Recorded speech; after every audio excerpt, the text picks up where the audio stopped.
জয় students, আজিৰ ক্লাছত আমি ক্লাছ 7ৰ এছএমইজ, ঠিক আছে, এছএমইজৰ লেসন নম্বৰ 12 চাম। এৰ নামটো কি আছেনো? নামৰ বেবেৰিবাং, ঠিক আছে। ইয়াৰে বিষয়ে আজি আমি এইটো লেসনত এইখিনি আমি চাব পাৰিম। ওকে, ইয়াতে আপোনাৰ ল'ৰাটো আছে, এইটো নহয়, ল'ৰা ছোৱালী পঢ়ি আছে, মা বাপেকে আকৌ মৰমতে কণা ল'ৰাৰ নাম পদ্মলোচন ৰাখিছে। কি নাম ৰাখিছে? পদ্মলোচন। হা, এই গোটেইখিনি লেসনটো মই ইমান চাবলৈ নাযাওঁ, আপোনালোক বুজাবলৈ নাযাওঁ, মাত্ৰ পিছেবিলাক চাই লৈ ইয়াতে খেলি আছে নহয়। ইয়াতে চাওকচোন গৰুবিলাক আছে, গৰু চৰাবলৈ গৈছে ইয়াতে। আৰু তাৰপিছত এইখিনি চাওকচোন, আপোনাৰ লেসনটো এইখিনিতে শেষ হৈছে। ওকে, এতিয়া মই বেছি ইমান বুজাবলৈ নাযাওঁ লেসনবিলাক, ডাইৰেক্টলি মই কুৱেশ্যন আনচাৰত আহি যাম, ঠিক আছে। তো এতিয়া কুৱেশ্যন আনচাৰ আলোচনা কৰোঁ। But before starting my class, welcome to my YouTube channel Exam Dite. Now let's start the class. প্ৰথমতে কুৱেশ্যনটো দিছে, পাৰ্টটো উত্তৰটো পঢ়িব দিছে, সেইটো আপোনালোকে কৰিব, ঠিক আছে। কাহিনীটো চমুকৈ কোৱা। হা, চমুকৈ কোৱাটো মই আপোনালোক লিখি পেলাই দেখুৱাই দিছোঁ কেনেকৈ আছে কাহিনীটো। ইয়াতে চাওকচোন, কুৱেশ্যন সোণাপুৰ নামৰ এই গাঁও আছিল, গাঁৱৰ নাম কি আছিল? সোণাপুৰ। কি নাম আছিল? সোণাপুৰ। আৰু সেই গাঁৱত আপোনাৰ নিধনীৰাম নামৰ এজনী ধনী মানুহে বাস কৰিছিল। তাৰমানে তেওঁৰ বহুত পইচা আছিল। গাঁওখনৰ নাম সোণাপুৰ হলেও তাৰ মানুহবিলাক আছিল কিনো মানে দৰিদ্ৰ হিচাপে আছিল। একমাত্ৰ আপোনাৰ নিধনী নামে অলপ তো তাক মানে বাদ দি পেলে বাকী চবে মানে দৰিদ্ৰ আছিল। হা, নিধনী নামৰ নদন বদন গৃহস্থৰী, গোহালিত সৰু, পুখুৰীত মাছ, ভঁৰালত ধান, হা, পেটাৰীত ধন, মুঠতে কোনোফালে একোৰে অভাৱ নাছিল, ঠিক আছে। আৰু সেইবাবে মানুহে তেওঁক নিধনী বুলি মাতিলে তেওঁ বৰ বেয়া পাইছিল। আৰু তেওঁ প্ৰতিকাৰৰ কথা ভাবি এদিন ঘৰৰ পৰাও ওলাই গৈছিল। গৈ থাকোঁতে নিধনী ৰামে এঘৰৰ পদূলি মুখত এজোপা মৰা গছ এজন মানুহে কুঠাৰেৰে কটা থকা দেখা পালে আৰু গছজোপাৰ নাম জানিবলৈ বিচাৰিছিল, ঠিক আছে। গিৰিহঁতে গছজোপাৰ নাম অমৰা বুলি ক'লে, ঠিক আছে। নিধনীয়ে মৰা গছ অমৰা বুলি হ'ব পাৰেনে বুলি কোৱাত গিৰিহঁতে আপোনাৰ হেগাই মাৰি ক'লে যে পাৰেনে নোৱাৰে সেই কথা নিধনীয়ে যাব নালাগে। অ'কে, আৰু তেওঁৰ কথা মতে অমৰা গছ নমৰাকৈ থাকিব নোৱাৰে। আৰু সেই কথা শুনি নিধনীৰামে আৰু একো নকৈ তাৰ পৰা আঁতৰি যায়। তাৰমানে একো মাতা নাই আৰু গুচি গ'ল তাৰে পৰা। হা, এইদৰে গৈ নিধনীয়ে এটা নিজৰা পায় আৰু তাৰ পাৰত ল'ৰা ছোৱালীবোৰে খেলি থকা দেখি তেওঁ সিহঁতক পানীডৰাৰ নাম সোধে। অ'কে, আৰু সিহঁতে পানীডৰাৰ নাম নিজৰা বুলি কোৱাত নিধনীয়ে মনে মনে ভাবিলে যে মৰা গছ অমৰা হয় আৰু জিৰ জিৰকৈ জ্বলি থকা পানীও নিজৰা হয়। কেইখোজমান গৈ তেওঁ পথাৰত হাল বাই থকা এজন মানে কি হালোৱা মানুহে দেখিলে আৰু মানুহজনৰ নামটো সুধিলে। মানুহজনে তেওঁৰ নামটো মৰা বুলি কোৱাত নিধনীয়ে মানুহজনক ক'লে যে তেওঁৰ মানুহজন মৰা হ'ল, হয়নে নহয়। তাৰমানে চব জেগাত কি পাইছে? নিজৰা, মৰা, অমৰা, অ'কে, এইবিলাক তেওঁ সেনেকুৱা নামবিলাক পালে নহয়। তো কেনেকৈ হ'ব পাৰে, হয়নে নহয়। মানুহজনে ক'লে যে জীয়াই হওক বা মৰাই হওক, হা, তেওঁৰ মাক দেউতাকে দিয়া মৰা নামটো কোনেও সলাই দিব নালাগে। তাৰমানে তেওঁ কৈছে যে মোৰ নামটো যি আছে সেই আছে, নালাগে সলাব। অ'কে, সেই কথা শুনি নিধনী ৰামৰ হাঁহি উঠিল। তেওঁ আকৌ আগুৱাই গ'ল আৰু এইবাৰ এটা ফুলাত ফটাকনি পিন্ধি এজনী জাতনী ছোৱালীয়ে জগাই বাই থকা দেখি তাইৰ নামটো সুধে আৰু মাছ পাইছেনে নাই সেই জানিব বিচাৰিলে। হা, তাই নিধনীয়েকে জানিবলৈ দিয়ে সেই তাই এটাই মাছ পোৱা নাই আৰু তাইৰ নাম লখিমী। অ'কে, আৰু নিধনীয়ে ছোৱালীটিক আৰু একো নুসুধি মনে মনে ভাবিলে, তাৰমানে তাইৰ নামটো কি আছিল? লখিমী, আৰু তাই এটাও মাছ পোৱা নাই। গতিকে তেওঁ সেইবিলাক চিন্তা কৰিলে যে নামেদি বস্তুটো একো নহয়। হা, অমৰা মৰে, নিজৰা জৰে, মৰাই বাই হাল, লখিমীয়ে পিন্ধে ফটা কানি, মই নিধনী হোৱাই ভাল। বুজি পাইছেনে কথাটো? তাৰমানে তাইৰ লখিমী নাম আছে, কিন্তু তাই ফটা চিটা কাপোৰ পিন্ধিছে আৰু মাছটো পোৱা নাই। অ'কে, আৰু নামটো দিছে তাই কি? লখিমী। গতিকে সেইকাৰণে নামৰ মতে একো কামটো কৰিব নোৱাৰে। অ'কে, আৰু মই শিক্ষা লাভ কৰি সন্তোষ মনেৰে নিজৰ নামটো ঘৰলৈ উভতি হয়। তাৰমানে সেনেকে নামবিলাক শুনি তেওঁ ভাবিলে যে নামেদি একো নহয়। হা, সেই কথাটো তেওঁ বস্তুটো বুজি পালে। অ'কে, এতিয়া আমি 3 নম্বৰটো হ'ল আমাৰ পাঠটোত মানে বস্তুটো কি আছিল সেইটো মই আপোনাক দিয়ে দিছোঁ, কি হৈছিল না। এতিয়া এইটো মিলাব দিছে, নতুতে মানে কি হ'ব নকমে না, নদীতে মানে কি নকমেই মানে বস্তুটো পুৰা আছে। ৰৰৈয়া মানে কি নদন বদন বা ধনে ধনে পৰিপূৰ্ণ নহয়। যাৰ দৰিদ্ৰ মানে কি অতি দুখীয়া, বহুত দুখীয়া মানুহ, তাক আমি দৰিদ্ৰ বুলি কম। বেজবজাই মানে কি হ'ব ডাকি যোৱাকৈ বা বিজুলী অনুভৱ কৰা। 4 নম্বৰটো হৈছে সুৰকৈ মানে কোনো শব্দ নথকা বা ওজন আপত্তি নকৰাকৈ, সেনেকে মনে মনে যদি গুচি যায় তাক আমি সুৰকৈ বুলি কম হা। কি আছে মোৰ শৰীৰটো কি হ'ব শুকাই খিনাই মৰাৰ নিচিনা হোৱা মানে একেবাৰে ক্ষীণ।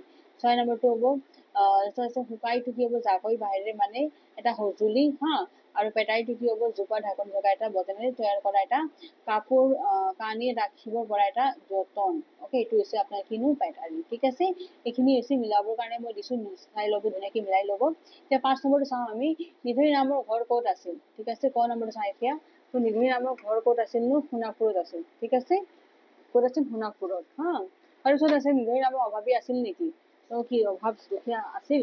নিধনি নামৰ অভাৱী নাছিল, তেওঁতো পইচাই আছিল। তেওঁ ধনী জাৰে ধনী ৰৰৈয়া ব্যস্তি আছিল, হয়নে? এতিয়া গ নম্বৰটো চাম, এই মানুহজনে কাটি থকা গছজোপা কি নাম আছিল নহয়। তো মানুহজনে কাটি থকা গছজোপাৰ নাম আছিল অমৰা, হয়নে? নেক্সট আছে আমাৰ কুৱেশ্যনটো ঘ নম্বৰটো, হালোৱা মানুহজনৰ নাম কি আছিল হা।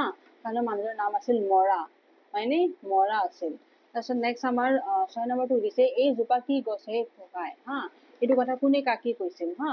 তো ক নম্বৰটো চাওঁ, এই কথাষাৰ নিধনি নামে কৈছিল আৰু নিধনি নামে নিজৰ নামটো প্ৰতিকাৰৰ কথা ভাবি মনত দুখৰ ঘৰৰ পৰা ওলাই গৈ এঘৰৰ পদূলি মুখত জোপা মৰা গছ এজন মানুহে কোঠাৰৰ পৰা কাটি থকা দেখা যায় পাই গিৰিহঁতক উদ্দেশ্য কৰি এইদৰে সুধিছিল। ঠিক আছে, নেক্সট আমাৰ খ নম্বৰটো আছে যে পাৰুটো নিজৰা।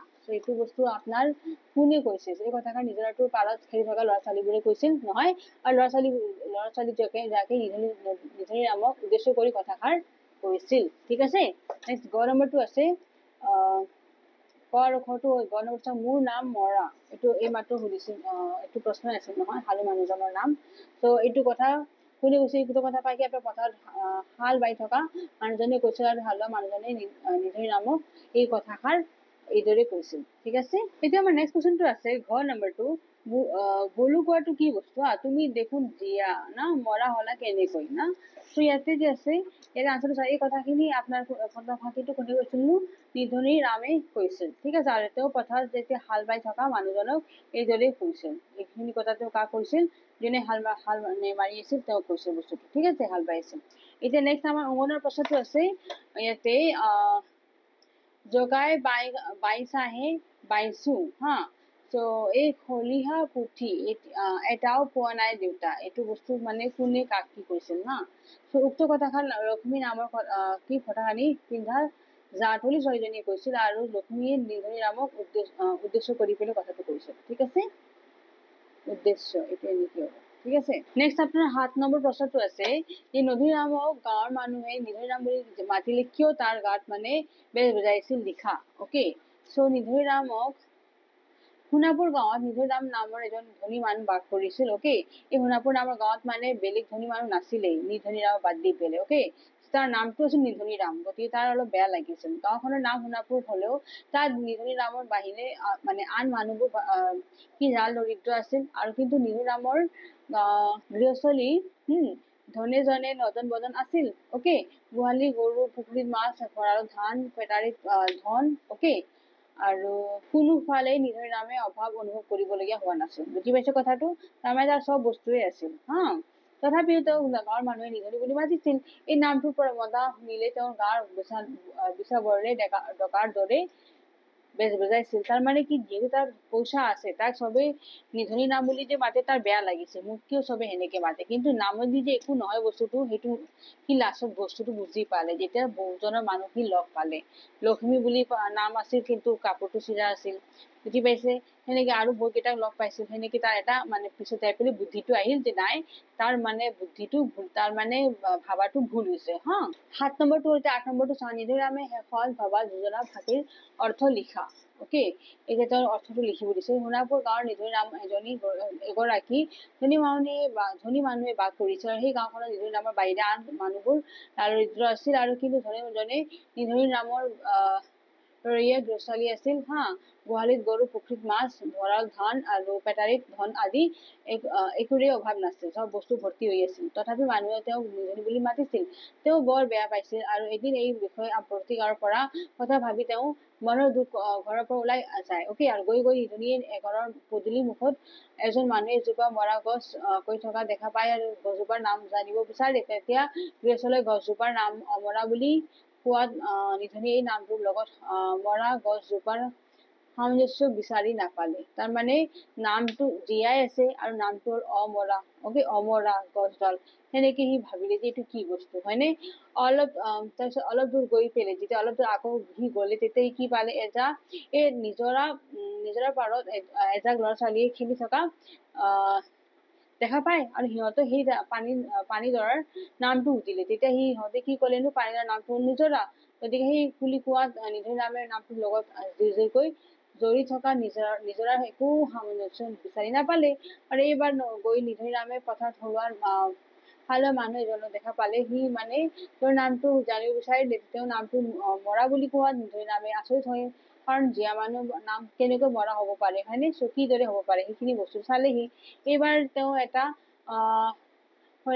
ফটা কানি পিন্ধা এজনী জাতলি ছোৱালীয়ে জগাই বাই থকা দেখি তাইৰ নামটো সুধিলে আৰু তাইৰ নামটো লখিমী বুলি জানি নিধনী নামে উক্ত যোজনা থাকি মনত ভাবে যে যদি অমৰা গছ মৰিব পাৰে যিকৈ উজৰি থকা পানী নিজৰা হয় আৰু যিবিধ মানুহে মৰা নাম ল'ব পাৰে, ফটা কানি পিন্ধা ছোৱালীৰ নাম লখিমী হ'ব পাৰে, তেনেহ'লে তেওঁৰ নামটো নিধনী হোৱাত কোনো আপত্তি থাকিবই নোৱাৰে। বুজি পাইছো?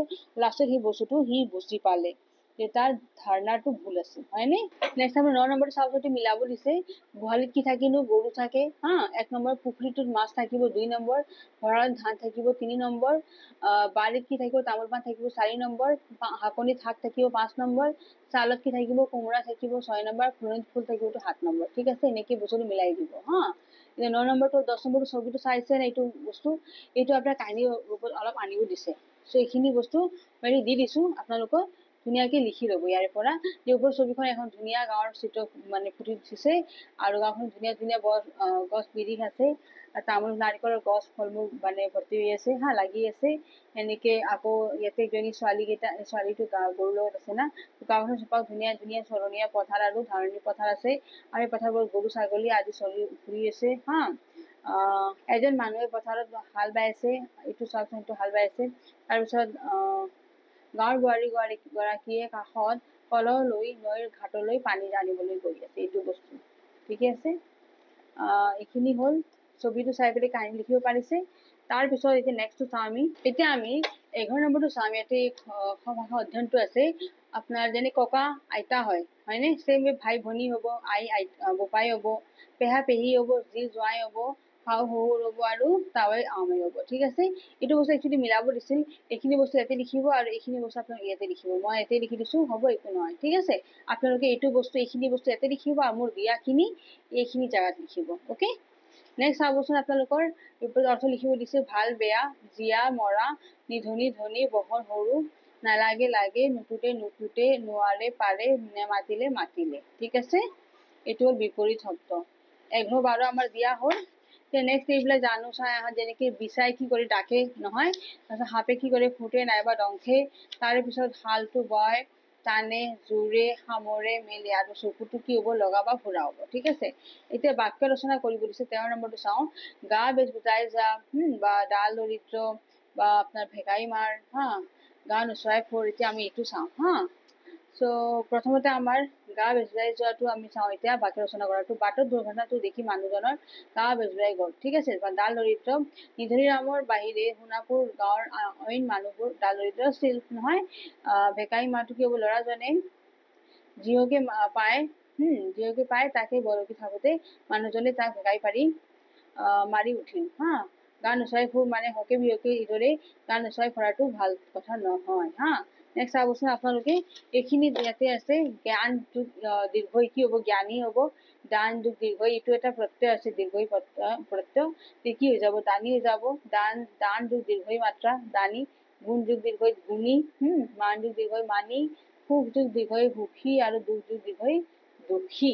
অকে, এইটো হ'ল আমাৰ 13 নম্বৰ ক খ দুটাও হ'ল আমাৰ ঠিক আছে 14 নম্বৰ চাবচোন আনে তোমালে বিষয়ে কোৱা কোনবোৰ কথা তোমাৰ গা বুজাই লাগে না সেনেকে লিখিব দিছে মোৰ মনত আঘাত দি কোৱা কথা ঠাট্টা কৰা বা মুখ মিছাকৈ ব্যৱহাৰ কৰা আদি কথাত মোৰ কি লাগে গাটো বেজবজাই যায় ঠিক আছে আপোনাৰ যদি আৰু বেলেগ কিবা হয় তেতিয়া বেলেগকৈ লিখিব পাৰে অসমৰ খাল বিল লৈ থকা উভনদী হৈ আছে হয়নে নহয় নয়তো মাছ উভনদী হৈ আছে সেইবোৰত উৎসৱ পাৰ্বণ উপলক্ষে ৰাইজে সমূহীয়াকৈ মাছ মাৰে হয় সো তুমি দেখা চকু দি ঠিক আছে কেনেকুৱা মাছৰ উৎসৱটো বৰ্ণনা কৰি দেখিছা সেনেকৈ বৰ্ণনা কৰিব দিছে আমাৰ গাঁৱত মাঘৰ বিহুৰ উৰুকাৰ দিনা কি হয়নো ৰাজহুৱা পুখুৰীটোত মাছ ধৰা উৎসৱটো অনুষ্ঠিত কৰা হয় আৰু গাঁৱৰ সকলো ডেকা বুঢ়াই ৰাতিপুৱা পুখুৰী পাৰ হৈ যায় হা তাত সকলোবোৰ একগোট হোৱাৰ পাছত জাল পল আদিৰে মাছ ধৰা কাৰ্য আৰম্ভণি কৰা হয় আৰু দুপৰীয়ালৈকে মাছ ধৰা কাৰ্যটো সামৰণি পেলায় সেনেকে এই মাছবোৰ ৰাইজৰ সমাজত ভগাই লোৱা হয় ঠিক আছে সেনেকে 15 নম্বৰটো হ'ল এতিয়া 16 নম্বৰটো চাওঁ আমি লক্ষ্মীৰ চুলিকোছা জাতলি বা আপোনাৰ অবিনষ্ট আছিল তোমালোকে তেনেকৈ ৰাখা নেকি আৰু যদি নাৰাখা তেনেহ'লে তোমালোকে চুলি দাঁত ছাল আদি শৰীৰৰ অংগ প্ৰত্যংগবোৰ কেনেদৰে যত্ন লোৱা দলে আলোচনা কৰিব দিছে সো আমি সকলোৱে নিজৰ শৰীৰটো নিৰোগী কৰি ৰাখিব লাগে বিভিন্ন অংগ প্ৰত্যংগবোৰ পৰিষ্কাৰ পৰিচ্ছন্ন হৈ থাকিলে ৰোগৰ সহজে আক্ৰমণ কৰিব নোৱাৰে আমি সদায় ৰাতিপুৱা শুই উঠি আৰু ৰাতি শোৱাৰ আগে দাঁত ব্ৰাছ কৰিব লাগে দাঁত ব্ৰাছ কৰি উঠি মুখখন পৰিষ্কাৰ কৰি পানীৰে ধুই পেলাব লাগে ছালখন পৰিষ্কাৰ কৰি ৰাখিলে কোনো ধৰণৰ ছাল সমস্যা আদি দেখা দিব নোৱাৰে আৰু সেইবাবে ছালখন আৰু যাতে পৰিষ্কাৰ হৈ থাকে তাৰ ওপৰত গুৰুত্ব দিব লাগে গা ধোৱাৰ সময়ত গা চাবোন ঘঁহিব লাগে তেল সানিব লাগে সেইদৰে আপোনাৰ চুলি কোছাৰ প্ৰতিও আমি সজাগ হ'ব লাগে চুলিৰ গুৰিত মলি জমা হ'লে বিভিন্ন ধৰণৰ চুলিৰ সমস্যা দেখা দিয়ে যেনে চুলি সৰা বা চুলি পকা নহয় খুজতি উঠা আদি গতিকে চুলিৰ গুৰিত মলি জমা নহ'বলৈ আমি সপ্তাহত দুবাৰকৈ মূৰত চাবোন শ্বেম্পু আদি ঘঁহিব লাগে আৰু এইদৰে আমি শৰীৰৰ আন অংগ প্ৰত্যংগবোৰ সমূহৰো যত্ন ল'ব লাগে ওকে নেক্সট আমাৰ 17 নম্বৰটো কি আছিল পুৰণি কালত আমাৰ খেতিয়কসকলে গৰুৱে হাল বাই খেতি কৰিছিল কিন্তু এতিয়া কি উপায়েৰে হাল বোৱা মৰণা মৰা আদি কামবোৰ কৰা যায় ন সেইটো দেখিব দিছে পুৰণি কালত খেতিয়কসকলে গৰুৰে হাল বাই খেতি কৰিছিল কিন্তু বৰ্তমান ট্ৰেক্টৰ নহয় পাৱাৰ টিলাৰ তাৰপিছত আদি সহায়ত লৈ হাল বোৱা মৰণা মৰা আদি কামবিলাক কৰা হয় ঠিক আছে 18 নম্বৰটো কি দিছে যে শ্ৰেণী কোঠাত তোমালোকে মোক অভিনয় কৰি দেখুওৱা যে ল'ৰাবোৰ ছোৱালীবোৰ কাম কৰে আৰু ছোৱালীবোৰ ল'ৰাই কাম কৰে সেইটো আপোনালোকে কৰি দেখুৱাব ঠিক আছে এতিয়া চাওকচোন আপোনাৰ এইটো যে কাম আছে কৰোণা এইবিলাক বেমাৰ কি বুলি কয় আপোনালোকে জানে যে খেতিয়কজনে ব্যৱহাৰ কৰা আহিলা পাতি নাঙল ঝুৱলি মই জবকা জালি মাৰি জাপি ৰয়না বিন্ধা আদি ছবি সংগ্ৰহ কৰি এইটো আপোনাৰ এলবাম তৈয়াৰ কৰিব ঠিক আছে এইটো আমাৰ খেতিৰ মানুহবিলাকে ব্যৱহাৰ কৰে আৰু 6 নম্বৰটো এইবিলাক যে নাম দিয়া আছে ইয়াৰে নামবিলাক দি দিছোঁ মই এইটো জাকৈ বুলি কোৱা হয় এইটো জাকৈ হয়তো খালৈ হ'ল এইটো পল হ'ল এইটো চেপা হ'ল এইবিলাক মাছ ধৰাত সহায় কৰে এইটো বস্তুটো খালৈ যে আছে এইটো আপোনাৰ কুকাৰত বান্ধি লয় মানুহবিলাকে যাতে মাছটো ইয়াতে থ'ব পাৰিব বাকীবিলাক কিন্তু মাছ ধৰাৰ কাৰণে সহায় কৰে ঠিক আছে মানে ব্যৱহাৰ কৰা হয় ঠিক আছে আৰু তোমালোকে প্ৰত্যেকে নিজে গল্প কবিতা এইবিলাক আপোনালোকে নিজে তৈয়াৰ কৰিব আৰু মা দেউতাৰ সহায়টো লৈ পেলাই কৰিব ঠিক আছে গতিকে মোৰ এইটো ভিডিঅ'ৰ লাষ্ট কুৱেশ্যন আছিল ইয়াতে মই ভিডিঅ'টো ফিনিছ কৰিলোঁ যদি আপোনালোকে ভিডিঅ'টো ভাল পাইছে please press the like button যদি আমাৰ ছাবস্ক্ৰাইব কৰা নাই চেনেলটো Exam Jyoti please subscribe it thanks for ৱাচিং জয় হিন্দ